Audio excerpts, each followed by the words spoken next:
Bonsoir à tous. Heureux de vous retrouver. Ça fait longtemps. La dernière fois, c'était Autopsie d'un meurtre d'Otto Preminger. Donc, on reste dans cette période 1955-1965. Pour une fois, 2-3 mots avant le film, parce qu'il y a 2 ou 3 choses peut-être un peu singulières à noter. C'est que donc Castorisk, qui est le premier vrai film de Claude Sautet, il en avait terminé un avant, mais où il avait juste servi de technicien et de bouche-trou, en fait. Donc il ne le considérait pas du tout comme son film, tandis que celui-là, il le considère vraiment comme son film. Donc c'est le premier film de Claude Sautet. Nous sommes en 1960, et ce qui est amusant pour cette période 55-65, c'est que c'est un certain classicisme, vous l'avez vu avec Otto Preminger le mois dernier, et puis aussi, bien sûr, c'est l'irruption des nouvelles vagues, ou de ce qu'on va appeler les nouveaux cinémas. Et donc là, ce qui est amusant en termes de date, c'est que À bout de souffle, qu'on a montré dans ce ciné-club de Jean-Luc Godard, et Castorisk de Claude Sautet, cinéastes qui a priori n'ont pas grand-chose à voir l'un avec l'autre, sortent à une semaine d'intervalle au printemps 1960. Et bien sûr, le film des deux qui a du succès et qui fait parler de lui, c'est À bout de souffle. Pas du tout Castorisk. Donc les choses vont un peu s'inverser par la suite. Ce qui est amusant aussi, c'est que c'est le même acteur, c'est le même comédien. Alors ce n'est pas un secret, nous préparons une grande exposition consacrée à Jean-Paul Belmondo à la Cinémathèque française. Et donc là, vous allez voir Belmondo, le même qu'À bout de souffle, forcément, mais pas dans le même rôle et dans le même film, quelque chose de différent. Mais il est tout aussi éblouissant et sa performance avait été très remarquée, disons, à l'époque. Donc c'est vraiment les débuts fracassants de la carrière de Jean-Paul Belmondo. Et enfin, la dernière chose, c'est que vous connaissez évidemment le cinéma de Claude Sautet. Le moins qu'on puisse dire, c'est que le cinéma qu'il va faire après sera assez différent de ce que vous allez voir ce soir. Donc ça aussi, c'est intéressant de le noter, parce que est-ce que le cinéaste des Choses de la vie ou de César et Rosalie est le même que le cinéaste de Castorisk? Oui, sûrement, mais il faudra essayer de voir pourquoi. Donc ça fera un angle de conversation. Qui a déjà vu Castorisk? D'accord, et qui ne l'a jamais vu? Ok, un tiers, 2 tiers. À tout de suite.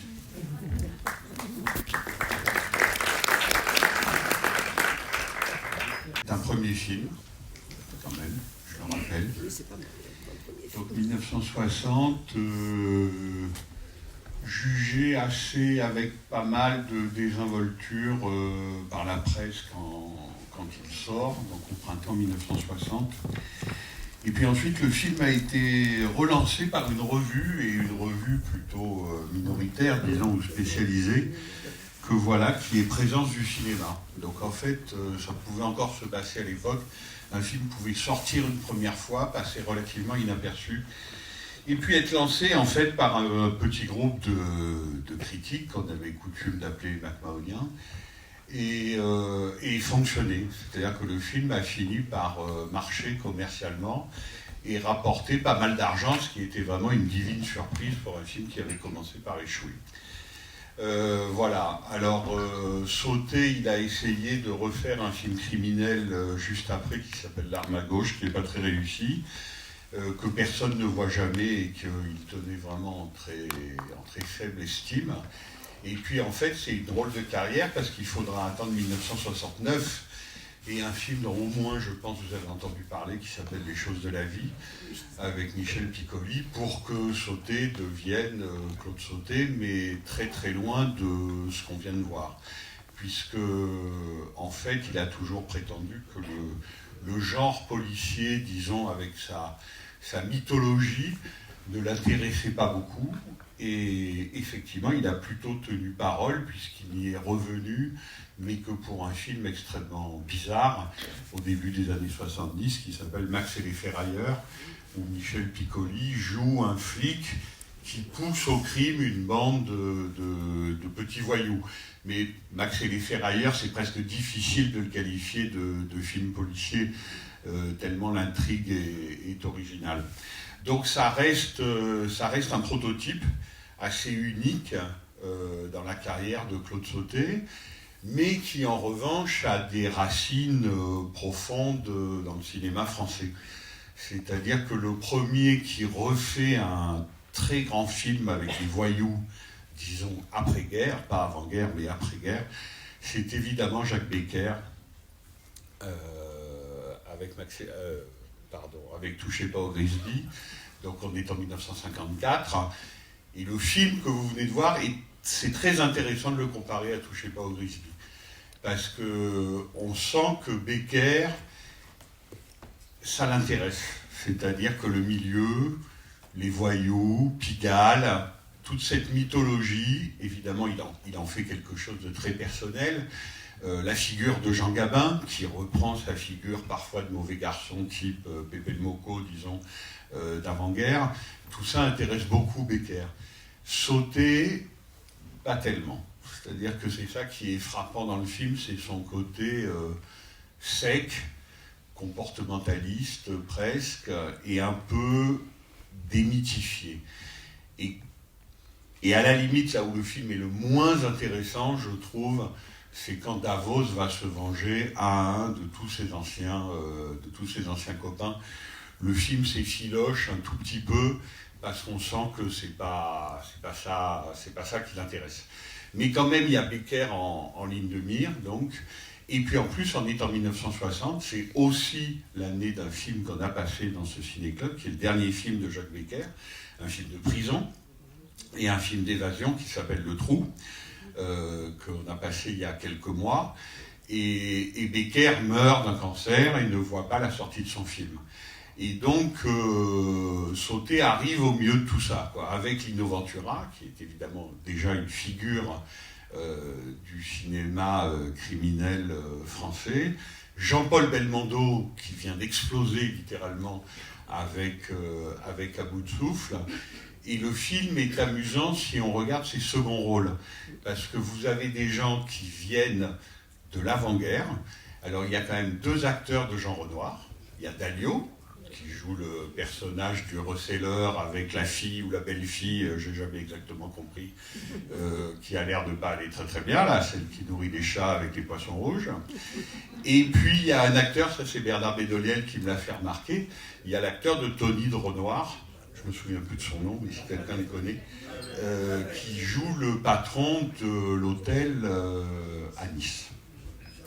Et donc voilà, il y a de façon très marquée chez Sautet, une façon comme ça, par les acteurs, pas de régler sa dette, mais enfin de dire un peu ce qui l'intéresse et d'où il vient. Donc il y a deux acteurs fameux de Renoir. Et puis évidemment, ce qui est intéressant, c'est qu'il y a les acteurs de la Nouvelle Vague. Alors Belmondo, ce qu'il fait est exceptionnel, mais c'est le meilleur acteur du conservatoire. Enfin, c'est un acteur classique, Jean-Paul Belmondo. Hein. C'est pas parce qu'il fait de la boxe, il joue Scapin, quoi. Voilà. Et c'est vrai que quand il rencontre la première fois Sandra Millot et qu'il dit ce qu'il y a de bien chez moi, c'est mon gauche. Alors, je ne sais pas qui a écrit ça, si c'est Pascal Jardin ou José Giovanni. C'est plutôt dans le genre de Pascal Jardin, mais en tout cas, quelqu'un comme Bertrand Tavernier citait cette phrase comme l'irruption de Belmondo dans le cinéma français, en plus d'À bout de souffle, évidemment. Est-ce que je peux pisser dans ton lavabo? Ça avait aussi marqué les esprits. Mais ce qu'il y a de bien chez moi, c'est mon gauche, avec le petit sourire, c'est pas mal.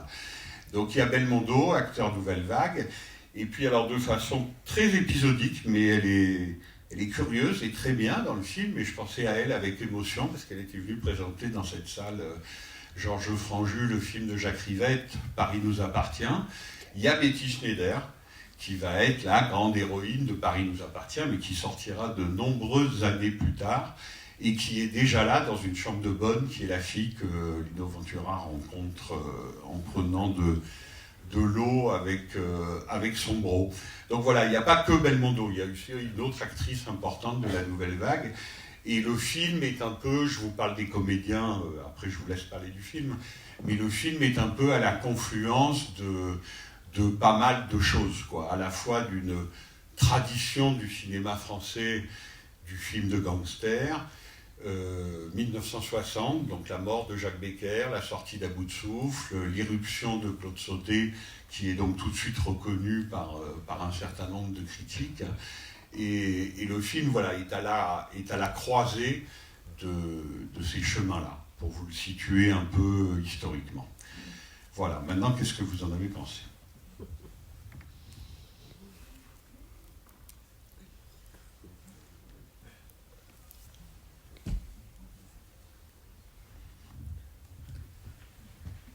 Monsieur. Merci. Moi, j'en ai pensé. Ça m'a beaucoup fait penser aussi, mais je pense que c'est des films qui sont plutôt postérieurs à 1 ou 2 années près, au Deuxième Souffle, ou aussi au Doulos, des films comme ça, en fait. Parce que c'est un peu la même ambiance et tout. Et le lien qu'on peut faire entre le Sautet de ce film et effectivement le Sautet des années 70, je dois avouer que il n'est pas facile à faire quand même, parce qu'on est vraiment loin. Effectivement, vous parliez de Max et les Ferrailleurs, il y a un embryon aussi d'histoire noire un peu dans Mado, avec Charles Denner qui se fait descendre à un moment donné. Mais on est quand même très loin, et donc c'est assez frappant. Et alors, j'entendais derrière moi des gens qui disaient oui, Claude Sautet, il a aussi été un ressembleur de scénarios, etc. Et tout.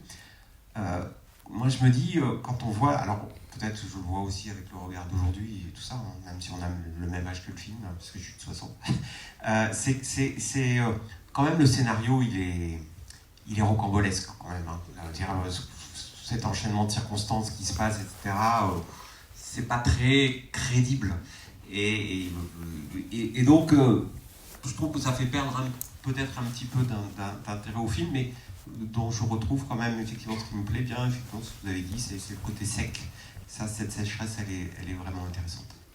Oui, vous avez raison. Alors, 2 choses. Sur le scénario, c'est un roman. Hein. Je n'ai pas encore cité son nom, mais évidemment, il est très important dans ces années-là, parce que c'est lui qui a aussi écrit Le Trou de Becker. Donc, c'est José Giovanni, qui plus tard va devenir un cinéaste honorable.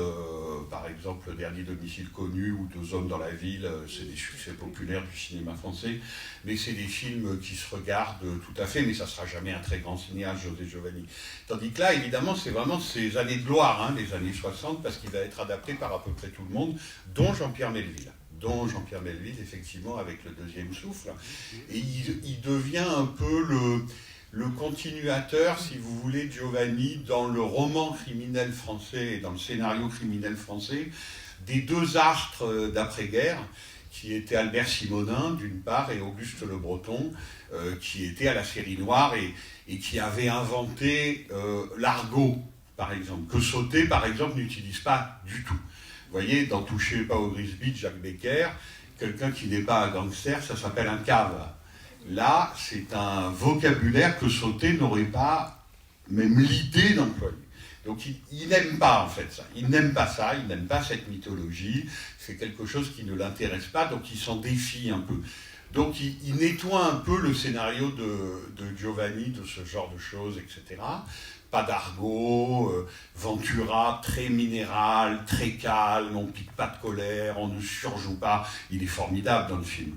Vraiment, c'est du grand Ventura, comme il sera sublime dans Le Deuxième Souffle de Melville, qui est sans doute le plus grand film de Melville. C'est pas moi qui le dis, c'est Alain Delon. Quand on lui disait Le Samouraï est le plus grand film de Melville, il disait non. Le Deuxième Souffle est le plus grand film de Melville. Donc il y a José Giovanni. Il y a un roman que les producteurs ont acheté relativement cher. Et donc Sautet a toujours raconté qu'il était un peu coincé. Encore une fois, c'est quelqu'un, vous avez raison, qui vient de l'amélioration des scénarios des autres, qui a fait l'IDEC, mais il dit qu'il n'y a absolument rien appris. C'est quelqu'un qui a 36 ans, qui a déjà vécu beaucoup de vie. Il a été réfractaire au STO, il a refusé de partir en Allemagne. C'est un homme de gauche aussi, il faut le signaler, il a été membre du Parti communiste. Il a signé, ou il va signer, parce que c'est juste après l'appel des 121, pour l'insoumission en Algérie. Et il n'y a pas beaucoup de cinéastes qui le signent, cet appel. Il y a Claude Sautet, François Truffaut, Alain Resnais, peut-être j'en oublie un ou deux, mais enfin on ne peut pas dire de très très loin que tout le cinéma français le signe. Donc c'est un homme engagé et qui, à vrai dire, trouve comme vous que le scénario est trop rocambolesque.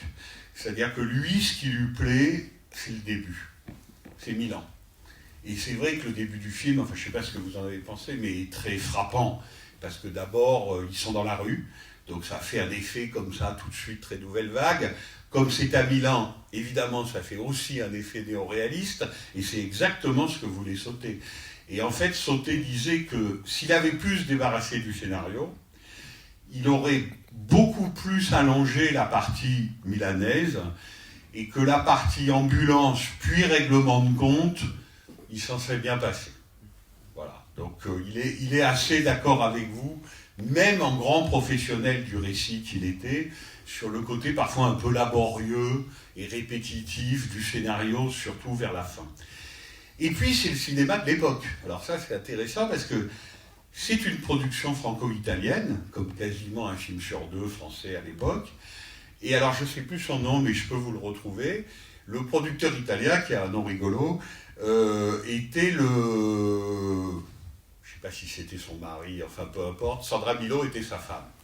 Et donc il a imposé Sandra Milo, qui est très très bien d'ailleurs, je trouve, dans le film. C'est quand même une actrice de Fellini et Visconti, hein. Elle est morte il y a quelques mois, Sandra Milo.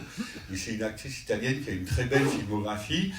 Mais c'est vrai que, je ne vais pas vous dire le contraire, la rencontre de la fille et l'histoire d'amour entre Belmondo et elle, même si ça nous fait plaisir, parce que c'est une très belle femme et lui c'est le plus beau garçon du monde.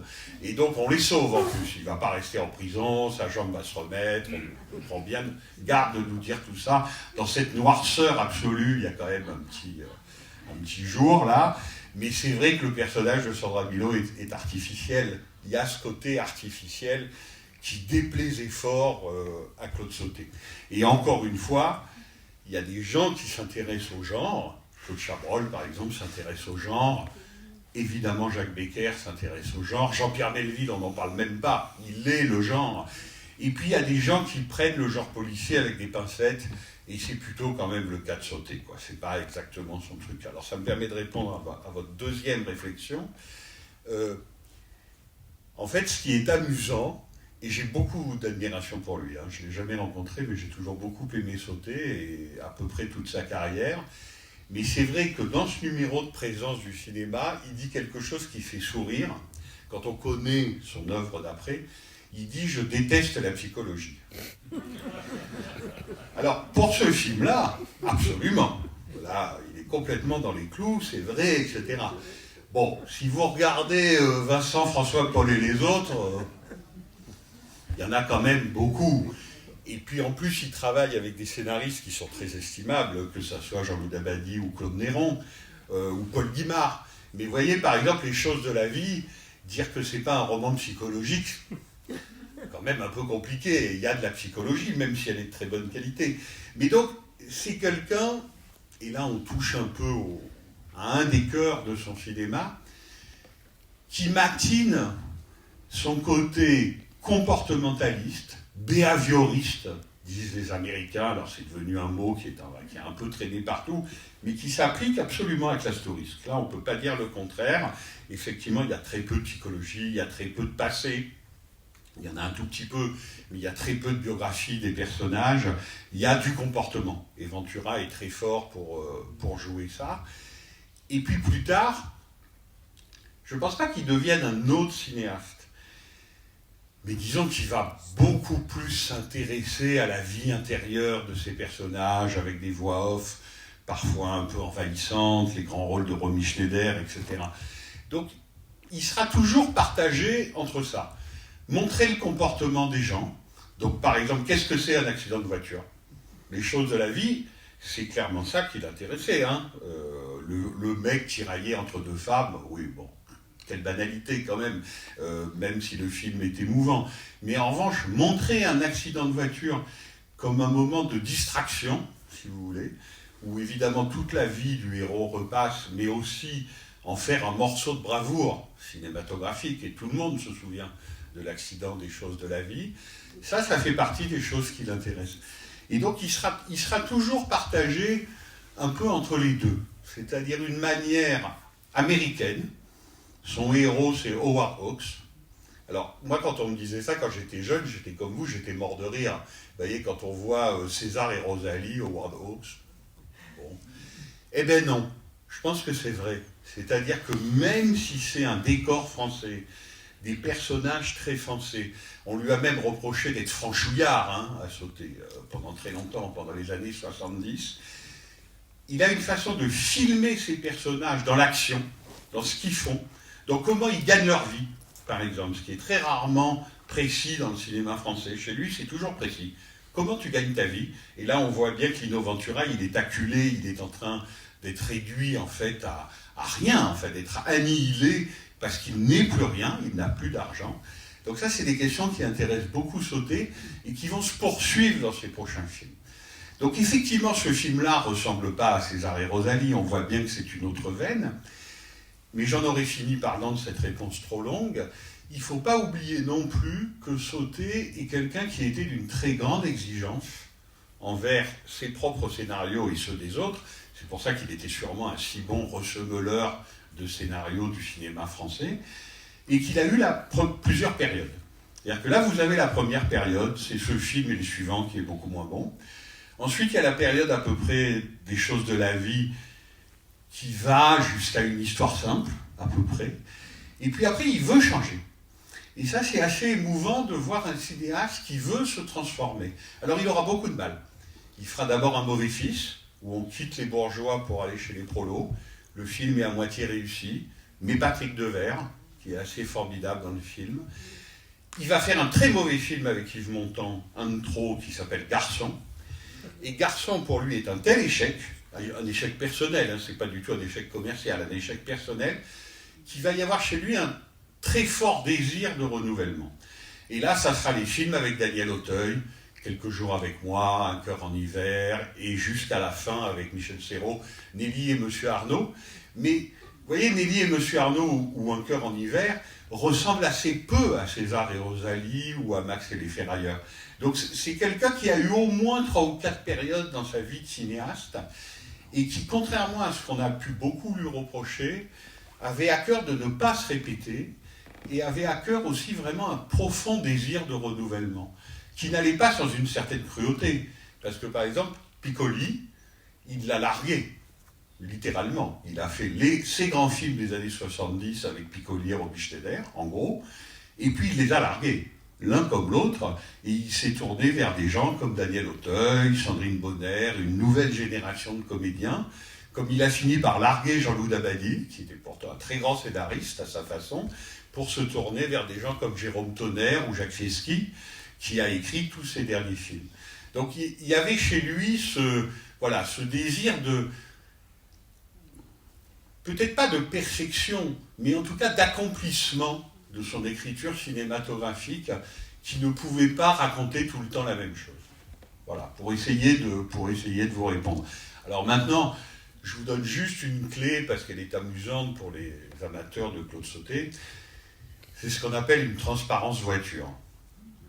Ce type s'est acharné toute sa vie à faire des transparences voitures. Alors dans les années 60, là on est en 60, bien sûr, tout le monde n'est pas Jean-Luc Godard, tout le monde ne va pas filmer Belmondo dans sa voiture pour de vrai, etc. Donc qu'est-ce qu'on fait? On est en studio, on met des gens dans une voiture et il y a un écran qui passe derrière. Bon. Dans tous les films Hitchcock, y compris La main au collet sur la route de la Corniche, vous avez ça. Ce qui est curieux chez Sauté, c'est que là, vous les avez, les transparences voitures, en noir et blanc. Elles sont très discrètes, d'ailleurs très bien faites. Mais c'est que même dans les années 90, il continue à les faire. Et ça en dit beaucoup sur sa façon de concevoir le cinéma. C'est-à-dire que c'est quelqu'un qui est profondément un réaliste. Il y a chez lui quand même quelque chose, disons, de l'exploration du réel. C'est quand même ce qui l'intéresse le plus dans la vie. Et en même temps, il veut marquer la fabrication. Vous voyez, c'est pas Maurice Pialat, c'est pas des gens comme ça qui sont d'autres réalistes français. Lui, il va continuer avec les transparences voitures, même quand ça sera André Dussolier et Daniel Auteuil dans quelques jours avec moi. Une façon de dire, c'est du cinéma. Vous voyez, moi je suis un artisan, je fais du cinéma, je propose une illusion, j'ai le plus grand respect pour des confrères qui font autrement, mais moi je continue à faire ça parce que c'est ma façon de fabrication. C'est ma façon de fabriquer des films, et je ne déteste pas qu'on voit que mes films sont fabriqués. Vous voyez ce que je veux dire? C'est quelque chose d'assez intéressant chez lui, et qui évidemment le font trancher, le font être différent par rapport à ce qu'on a appelé la modernité cinématographique. C'est-à-dire que dans les années 90, faire des transparences voitures, d'abord ça coûte cher, ça coûte infiniment moins cher d'aller dans une vraie voiture, et en plus ça se voit comme le nez au milieu de la figure. Donc il y a des gens qui ricanent, quoi, qui disent « mais qu'est-ce que c'est que ça, les années 50 sont terminées ». Et Sauté n'en démordait pas, en disant « non, non, moi si je dirige les acteurs, il faut qu'ils soient en studio, que j'entende leurs textes, que je décide ce qu'il y a derrière sur l'écran, et ainsi de suite. » Et donc il tenait beaucoup à ce genre de choses qui, comme disait Maurice Pialat, font cinoche. Vous voyez, ça fait cinoche. Pialat, c'était l'inverse. Pialat qui aimait beaucoup Sauté. Il a conseillé à Sandrine Bonner d'aller tourner quelques jours avec moi. Mais Pialat aurait dit, ça fait cinéma, ça fait fabriquer, ça fait cinoche. Sauté, c'est exactement ce qui l'intéressait.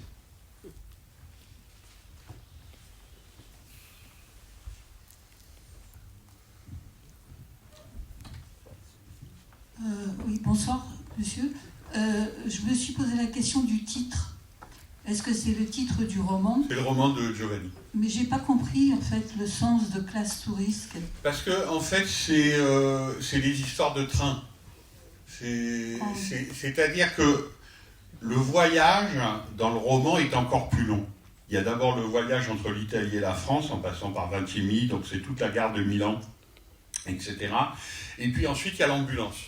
Alors, sur l'ambulance, qui est quand même une des parties, disons, amusantes du film, là, Sauté était très drôle parce qu'il était tellement nourri de cinéma américain, et il disait en gros, je trouve ça tellement profondément ridicule, cette histoire d'ambulance, on envoie Belmondo à Nice, ramener Ventura et les gamins, que je l'ai pris comme un western en complet veston.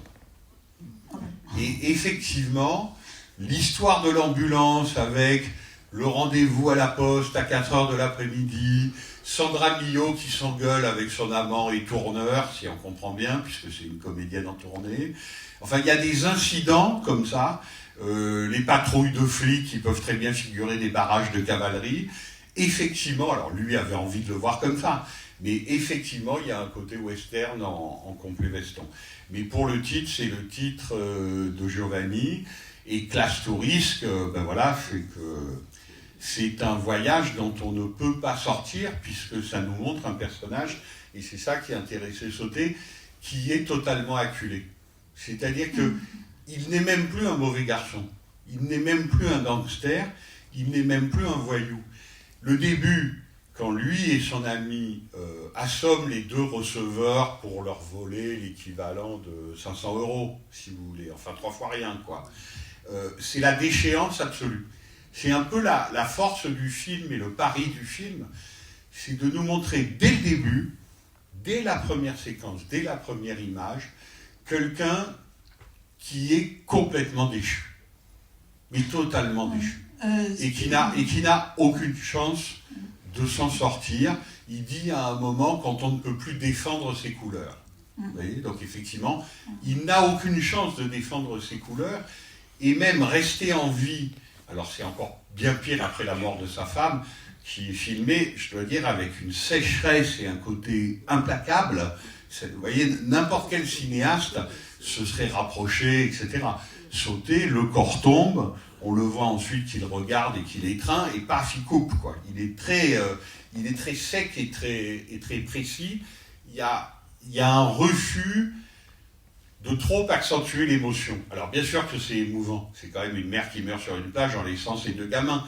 Mais justement, le côté tire-larme qui est contenu dans le roman de Giovanni, le côté presque un peu émotion facile, on sent qu'il est très à distance de ça et qu'il fait très attention de refroidir son film plutôt que de le laisser s'emballer de ce côté-là.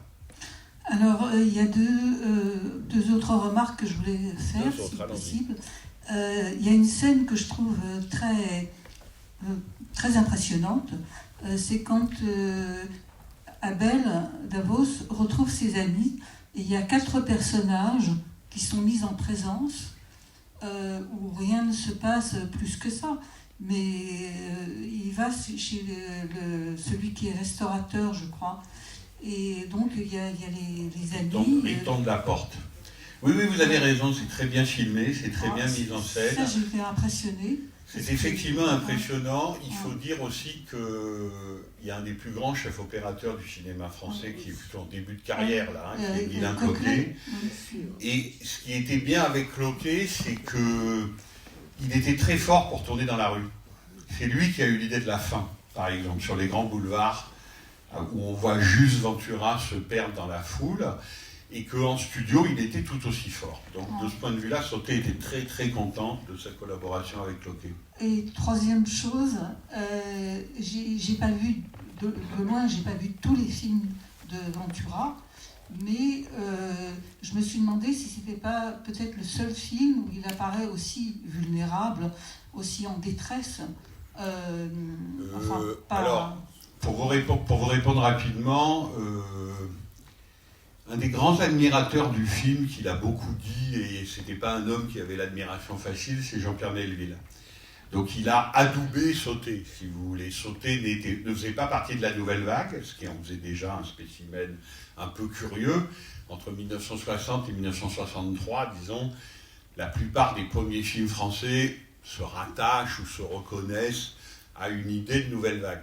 Sauté vient complètement d'ailleurs, il a fait l'IDEC, donc il a fait une école, il n'a jamais été critique, ou plutôt il a été critique musicale, mais pas critique cinématographique. Il a été assistant, 7e assistant d'Otto Lara, disait-il. Il a été scénariste, mais c'est quelqu'un qui ne ressemble pas du tout à la nouvelle vague, qui était plutôt les copains de Melville, puisque Jean-Pierre Melville était considéré comme un des parrains de la nouvelle vague. Mais quand le film sort, Melville dit son admiration, Melville qui à l'époque n'a pas tourné encore avec Ventura, et en fait il y a au moins 2 films où Ventura est aussi vulnérable, pour reprendre le mot que vous avez employé, que ici. C'est Le Deuxième Souffle, où quand même ça va pas fort, et évidemment L'Armée des Ombres, qui sera son dernier film avec Melville. Mais voilà, c'est un chef de réseau, enfin le chef de réseau d'ailleurs c'est Paul Meurice, c'est pas lui, mais c'est un homme traqué, qui a peur tout le temps et qui a des raisons d'avoir peur, puisqu'à la fin quand même on nous dit que les Allemands ont eu sa peau. Donc cette vulnérabilité de Lino Ventura, elle apparaît en fait dans ses meilleurs rôles, tout simplement. Et même un film assez mineur comme Dernier domicile connu de José Giovanni, où il est avec Marlène Jobert, là encore c'est un Ventura plutôt...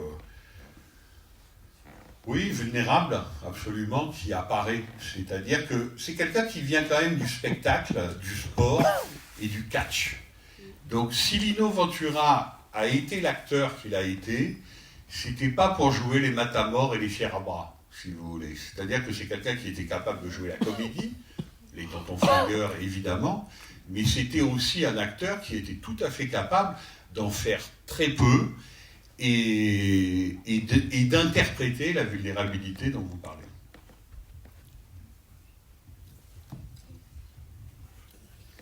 Vous dites qu'il était critique musicale, la musique, je connais. Oui, alors ça c'est un grand truc chez Sauté, c'est le goût de la musique. Il connaissait vraiment très très bien la musique classique. Bon, Un cœur en hiver, voilà, on sent que tout ça, ça lui est pas étranger. Et le jazz. Grand amateur de jazz, et donc il raconte que avant de faire du cinéma, il a même été critique musical, pigiste, hein, ça n'a pas dû durer longtemps, pour Combat. Donc c'est même quelqu'un qui a écrit sur la musique. Et par ailleurs, quand on compare les filmographies, mais c'est toujours bien de voir que les gens sont ouverts et pas sectaires, Sauté a toujours professé son admiration pour Jean-Luc Godard. Vous voyez, je n'ai jamais entendu dire ni du mal ni du bien d'ailleurs Godard de Sauté, mais en revanche, à chaque fois qu'il le pouvait, Sauté disait « Moi, des cinéastes que j'admire le plus, c'est Godard ». Donc je pense qu'il y avait le côté, évidemment, extrêmement novateur et inventif, qui l'impressionnait, massacreur du récit, lui qui était plutôt un technicien du récit, la liberté de Godard face au récit l'intéressait, Mais pour aller très vite, le côté cinéaste-musicien de Godard, que tout le monde a constaté depuis très longtemps, devait beaucoup l'intéresser. Donc c'est quelqu'un qui a regardé ça d'assez près. Et dans cet entretien-là de présence du cinéma, et en plus il est courageux parce que présence du cinéma, c'est des gens qui détestent la nouvelle vague. Si vous voulez, leur tête de turc, c'est Godard. Mais vraiment leur tête de turc. Ils ne sont pas du tout là-dedans. Et il a le culot de leur dire, pour moi... Attendez, je vais vous le lire parce que ça vaut la peine.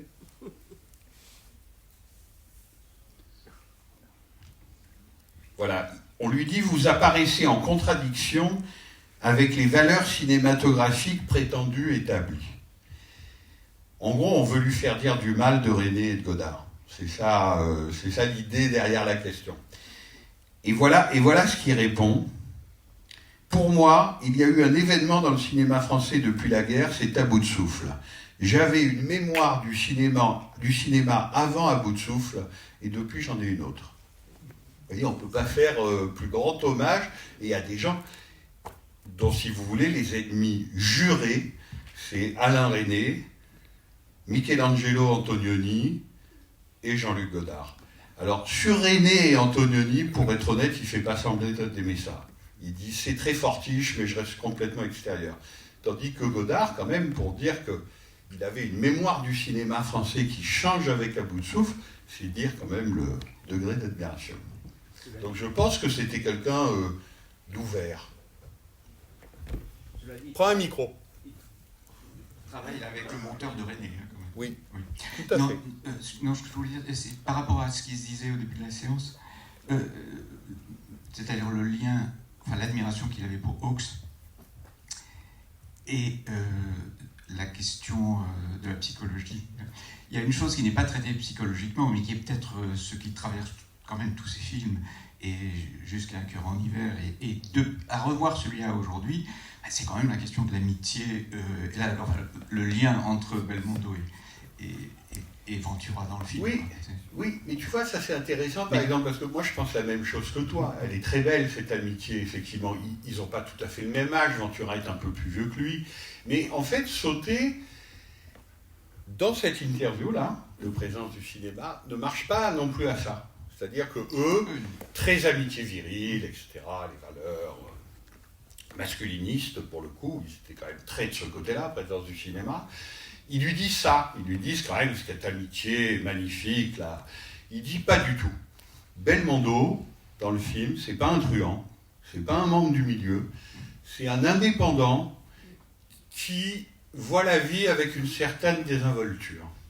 Et donc, il lui arrive Sandra Millot, Ventura et ses deux gamins, il prend. Mais est-ce que ça a quelque chose à voir avec l'amitié de gangster qui pouvait unir Ventura avec ses anciens amis? Sauté dit, ça n'a rien à voir. Non, parce que c'est pas le code. Exactement, c'est pas dans le code. Voilà. Mais ce n'en est que plus fort.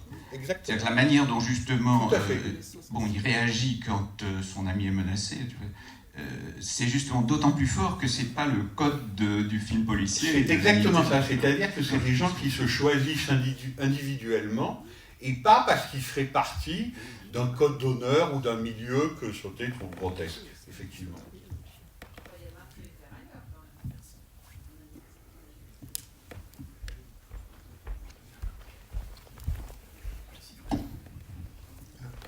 En dehors des admirables plans de rue auxquels on a droit dans le film, il y a aussi des plans d'inserts dont certains, a priori, ne servent à rien. Alors, je en cite un que j'ai trouvé absolument magnifique, c'est quand il va la chercher au théâtre, pour la première fois, donc il apparaît au fond, elle finit sa scène, elle descend l'escalier, ils se retrouvent, ils discutent, et puis ils vont partir. Et là, il y a un plan qui dure longtemps, qui dure, je sais pas, 15-20 secondes, où on voit la scène, les acteurs qui sont en train de répéter, et il y en a un qui va se planter, qui ne sait pas son texte, et on voit juste au premier plan la main de Sandra Millot qui récupère son foulard, parce qu'elle part avec lui. Et c'est un plan qui ne sert a priori absolument à rien. Sauf que le personnage au fond ne sait pas son texte, et un personnage qui ne sait pas son texte, c'est un comédien qui ne sait pas son texte, C'est un personnage qui ne sait pas vivre correctement, qui ne sait pas où il va, qui ne sait pas comment il va faire. Et puis j'en cite un autre, c'est le plan de Ventura à la fenêtre, en train de fumer sa 254e cigarette. C'est vrai qu'on fume beaucoup. Je crois qu'il n'y a pas un plan où il n'y a pas quelqu'un qui a une clope au doigt, comme dans Casablanca. Mais il est là, il est à la fenêtre, et ce plan est a priori inutile. Non, parce que tu peux te dire qu'il les voit sortir. Moi, c'est ce que je me suis dit. Je me suis dit qu'il les voyait sortir. Je me suis dit ça, mais ensuite on a le contre-champ et on voit que ce qu'il voit par la fenêtre, c'est une arrière-cour. Donc ça peut pas être Donc ça. ça marche pas. Bon, ben Ça d'accord. peut pas être ça. Mais voilà. Mais je veux dire, je pense qu'il y en a plusieurs comme ça. Mais le film ça, est c'est aussi une modernité pas possible. le film est aussi tissé de ça, parce que encore une fois, c'est un film de compromis. C'est bien ça qu'il faut comprendre. C'est pas à bout de souffle. À bout de souffle, si Jacques Rivette n'avait pas dit à Godard tu vas couper 1 heure tout de suite avant même qu'on discute, on aurait eu un film de 3 heures et les choses ne se seraient pas passées comme ça. Voilà. Mais le producteur d'À bout de souffle n'a jamais dit à Jean-Luc Godard comment il devait monter son film, comment il devait le tourner et avec qui. C'est-à-dire qu'il l'a fait pour 3 fois rien, mais avec une liberté absolue. On est dans un autre cinéma, il faut quand même bien comprendre ça. C'est-à-dire que là, on est dans un système de production qui ne rigole pas, avec des choses à respecter et ainsi de suite. Donc, sauter par rapport à Classe Touriste, il était clair, c'est-à-dire qu'il disait « j'ai fait tout ce que j'ai pu, mais c'est pas ce que je veux faire ». Voilà, c'est ça qui est très intéressant chez lui. Et comme c'était un homme extrêmement têtu, il a attendu 9 ans pour faire ce qu'il voulait faire, c'est-à-dire les choses de la vie. Sauter, c'est quelqu'un qui a arrêté le cinéma toutes les 2 heures, et en piquant des colères, paraît-il, homériques. Mais il pouvait dire qu'il arrêtait le cinéma, puisqu'il était le meilleur scénariste du cinéma français. Donc il aurait pu très bien vivre, et fort bien, sans signer les scénarios, en plus, sans signer les scénarios, il aurait pu vivre, et fort bien, en améliorant, disons, les scénarios des autres. Alors les autres, c'est pas des nuls, hein. C'est Alain Cavalier, c'est Jean-Paul Rapneau, c'est ses amis de la même génération, c'est-à-dire ces cinéastes français des années 60 qui ne font pas partie de la nouvelle vague. Mais il a une exigence qui fait, si tu veux, que les défauts que tu repères là, il serait tellement content. Il serait ravi que tu dises ça. C'est-à-dire qu'effectivement, pour lui, il a fait ce qu'il a pu dans un genre donné, mais c'est quelque chose encore qui est très imparfait. Lui, ce qu'il aime, et ça on retrouve, hein, c'est les mêmes plans si vous regardez bien. C'est un type sur un trottoir, ou une fille sur un trottoir, Guylain Cloquet à la caméra, on a du réel, et le personnage qui était la fiction se fond dans le réel. Regarde les grands films avec Romy Schneider, ils se terminent tous comme ça. C'est presque... au bout d'un moment, ça va, quoi. Emmanuel Béard, c'est lequel, celui où elle vend des baguettes avec Jean-Hugues? Ah ben c'est Nelly et Monsieur Arnaud. Même topo, elle se dissout dans la foule à la fin et on la perd. C'est-à-dire que le personnage qui était la fiction revient à l'anonymat, à la rue, etc. Le truc de sauter profondément, c'est ça.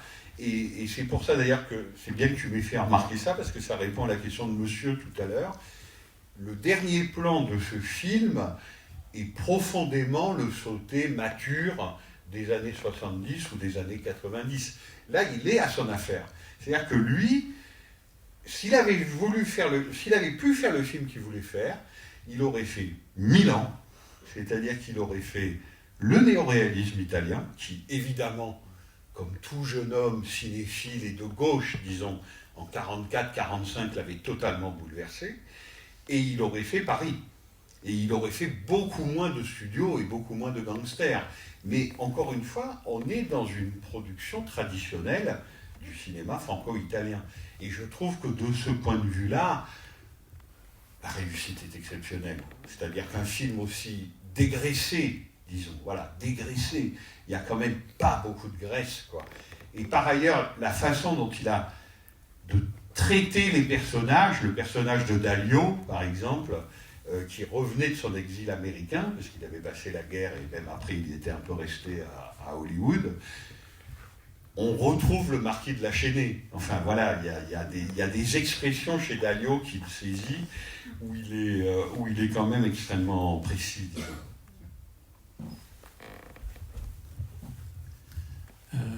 Oui, avant de faire ma remarque, il y a déjà un petit détail qui m'avait frappé au début du film, dans le générique de début, c'est la présence de Pascal Jardin comme co-auteur. Parce que hier soir, le film que j'ai vu, Une étrange affaire, il lui était dédié en fait. Donc, bon film également. Voilà, donc il y avait une dédicace à Pascal Jardin au début du film. Oui. Mais parce qu'il venait de mourir, non? C'est ça, non? Oui. Et donc, moi, ce qui m'a frappé, c'est les deux acteurs principaux, Ventura et Belmondo. En fait, ils ont chacun une séquence qui renvoie à leur passé réel. À savoir, à un moment, on voit que le personnage de Belmondo est un boxeur, donc ça renvoie à la vie de Belmondo. Et il y a la séquence où Ventura saisit Dalio par-dessus la table, qui est vraiment un geste de catcheur. Oui, catcheur.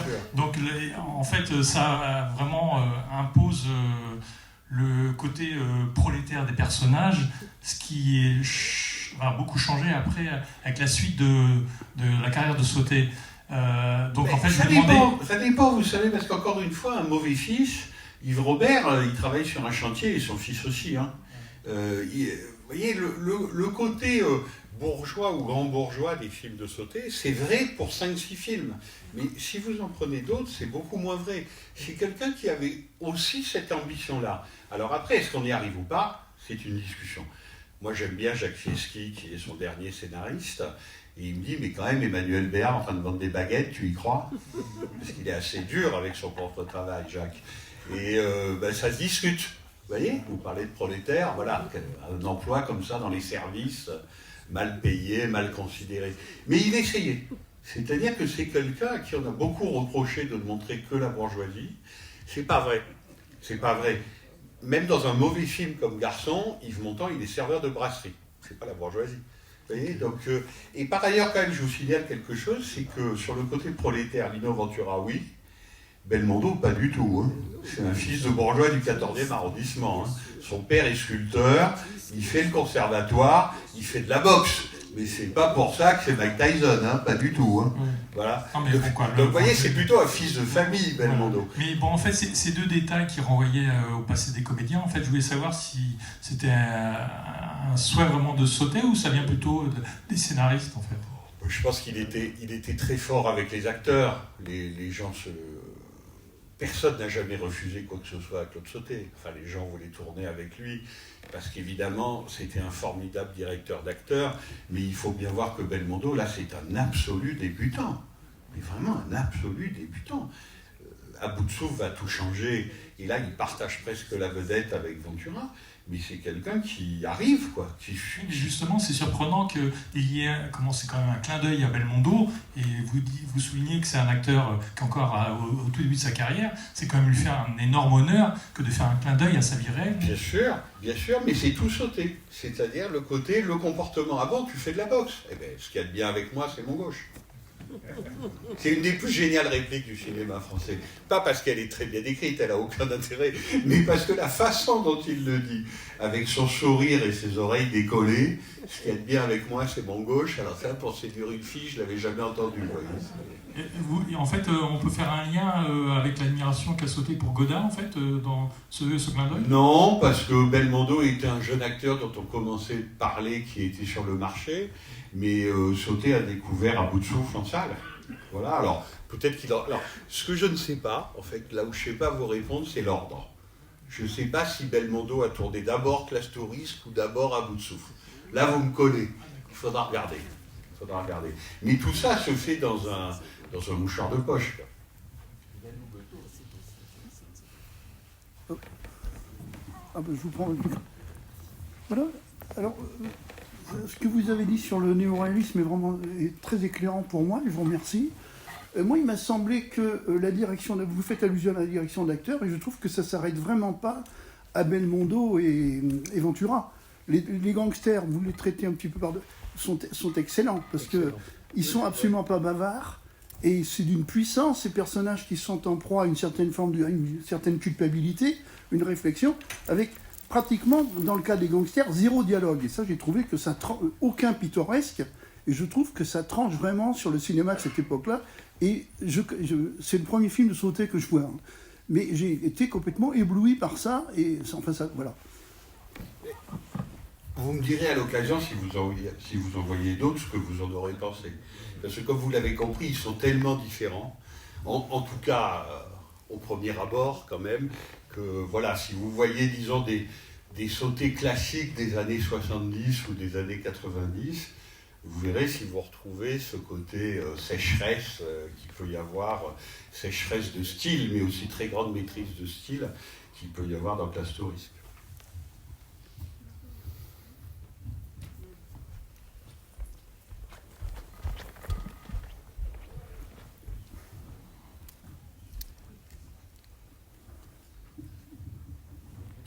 Moi, je ne crois pas qu'il faille chercher un lien forcément entre ses films de début de carrière et ce qu'il a fait après.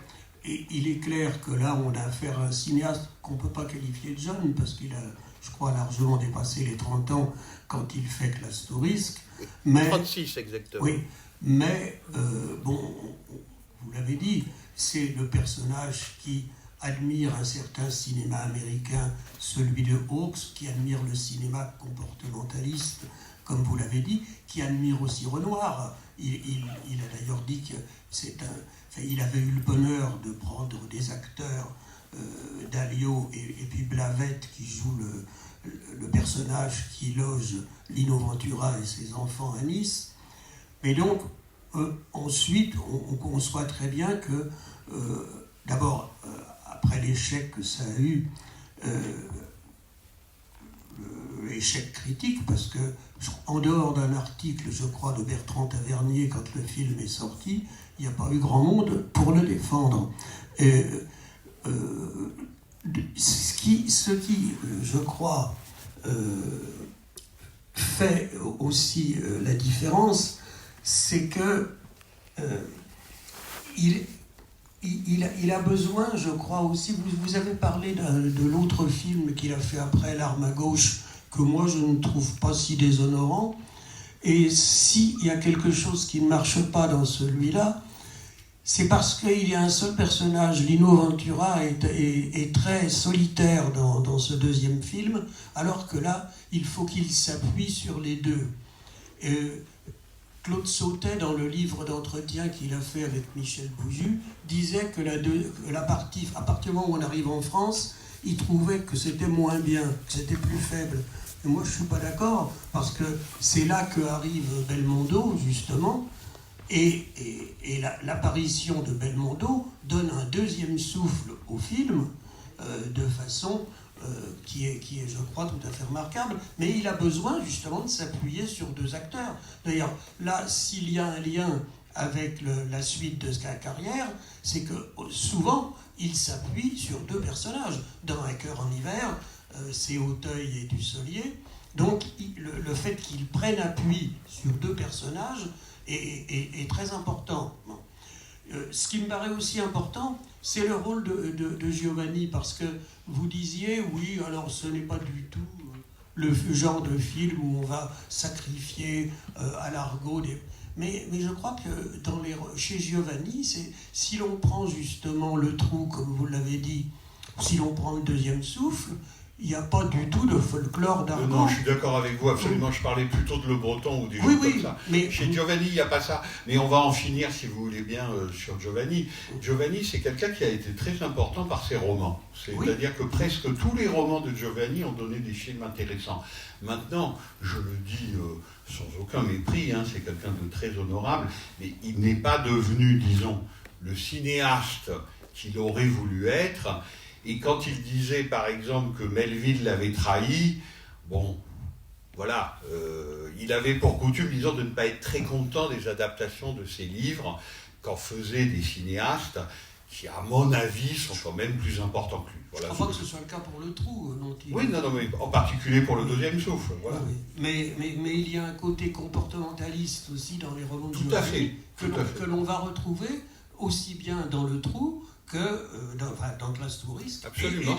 Et dans mais voyez, ça dépend du matériau. Un film comme Touchez pas au Grisby, qui est réalisé par le même Jacques Becker, est complètement dans la mythologie, disons, des truands et du milieu, alors que Le Trou en est complètement débarrassé et lavé. Donc oui, nous sommes d'accord. Et on a affaire à ce même type de personnage qui est essoufflé, qui là est vraiment à bout de souffle. Tout à fait. Ce qui est le cas du personnage que joue Ventura également dans Le Deuxième Souffle. Tout à fait. On va peut-être s'arrêter là. Non, ça va aller. Je vous donne juste quelque chose qui est intéressant, parce que c'est quand même en février 62, donc il vient juste de réaliser ce premier film. Et il dit quelque chose, Claude Sautet, à un moment où l'auteurisme est quand même triomphant. Il dit dans cette interview: « Je refuse la thèse tellement répandue chez les cinéastes de l'homme condamné à tourner. Je préfère me débrouiller en vivant de travaux annexes. Je trouve que tourner des films est une situation privilégiée qu'il est dommage d'avilir. » Voilà, pour vous dire quand même, un cinéaste de 36 ans qui a attendu donc presque 10 ans avant de faire son premier film, qui l'a enfin fait, qui a connu le succès, qui va tourner Les choses de la vie que 7 ans plus tard, voilà ce qu'il dit. C'est-à-dire qu'il dit: on a tellement de chance de faire un film, de faire du cinéma, que je préfère attendre et travailler anonymement chez les autres plutôt que de faire des films que je ne pourrais pas contrôler. Voilà, c'est intéressant, disons, pour vous parler de son niveau d'exigence que vous avez retrouvé dans le film de ce soir. Merci beaucoup.